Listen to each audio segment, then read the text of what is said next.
Gaaf tokko daawwiti tokkana jedha. Macaafa faarfannaa boqonnaa 34 lakkoofsa tokkorraa. Ani yeroo hundumaa maqaa Waaqayyoo nan eebbisa. Jajuun isaas takka afaan koo keessaa hin ba'u. Lubbuun koo Waaqayyoon of hin jajji. Warri gadadamanis kana dhaga'anii haa gammadan. Ana wajjin guddina Waaqayyoo odeessaa. Koottaa wal wajjinis maqaa isaa ol hin kaafne. Ani Waaqayyoon nan barbaaddadhe. Innis ana jalaa owwaate. Sodaa koo hundumaa keessaas na baase jedha Daawit. Daawit yeroo kana barreessu dhiphina guddaa keessa taa'ee, rakkina guddaa keessa taa'ee, ari'atama guddaa keessa taa'ee Waaqayyoon akkanatti jajata ture.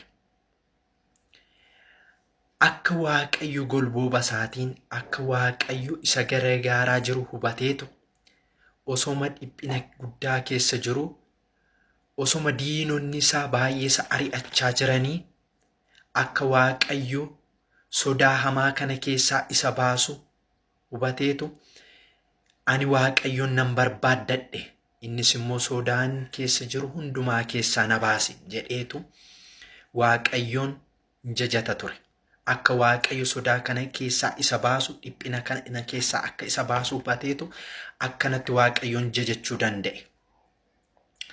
Kanaaf anis har'a waa tokko jechuufan as ba'e. Jireenya biyya lafaarra jiraannu keessatti ari'atamni guddaan, rakkinni guddaan, dhiphinni guddaan, wantoonni nu sodaachisan guddaan jiraachuu malu. Garuu yeroo hundumaa waa tokko beekuu qabna. Sodaan hammamillee, rakkinni hammamillee yoo jiraate, sodaa kana keessaa, dhiphina kana keessaa Waaqayyo akka nu baasuu danda'u amanuutu nurra jiraata. Kanaaf yeroo hundumaa Waaqayyoon jajachuun, yeroo hundumaa Waaqayyo akka nu wajjin jiru hubachuun kan nu barbaachisuuf. Akka Waaqayyo nu wajjin jiru yoo hubanne, wanta nu sodaachise sana keessaa, wanta nu dhiphise sana keessaa ba'uu dandeenya. Kanaaf dhiphina qabnu caalaatti, sodaa qabnu caalaatti Waaqayyoon jajachuun nuuf haa ta'u. Akka Waaqayyo nu wajjin jiru baruun nuuf haa ta'u. Ayyaanni Waaqayyo nuuf haa baay'atu.